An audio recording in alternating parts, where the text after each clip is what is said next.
All right, let's get down to the brass tacks here.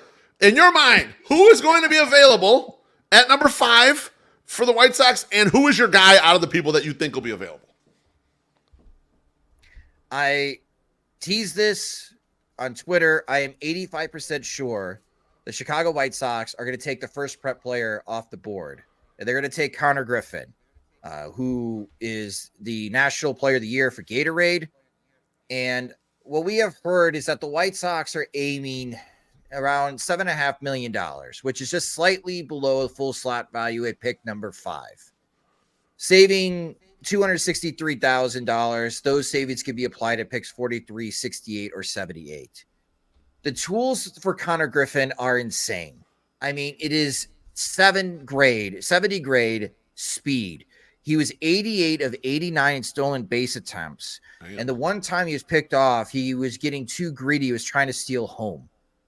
And his throwing velocity from the outfield, his max throwing velocity was 98 miles per hour. Holy shit. Aaron Judge throws at a max throwing velocity of 98 miles per hour. He's a super toolsy kid. We rarely see these types of prep players have these type of attributes showcased. Now, you may be asking, Josh, well, if he's so toolsy, why is he not going number one? Exactly. That's exactly what I was thinking. Why? It's the hit tool. What we did not see in the showcase games, and thanks to his high school, they streamed all of his games this year. So I was able to watch at least half of his season so far. The power just doesn't come through in game. And that's what you'll hear a lot in draft coverage. Batting cage, electricity. Look at the ball. Jumps off his bat. But what about in game? And how come he didn't hit 10 plus homers against really weak pitching in Mississippi on the prep level? And what I like about Connor Griffin, he just did an interview with Jim Callis of the MLB Pipeline.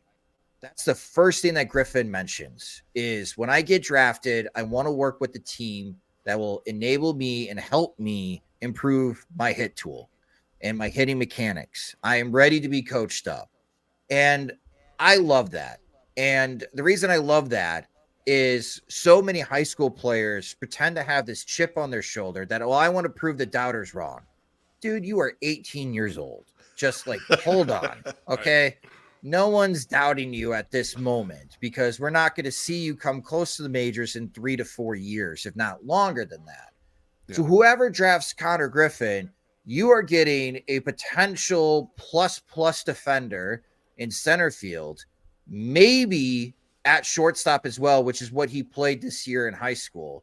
And he may have the ability to stay at shortstop because, again, he's got a huge arm and great athleticism, just not as many reps as he did in center field. Okay. But if your player development can unlock the power at Connor Griffin,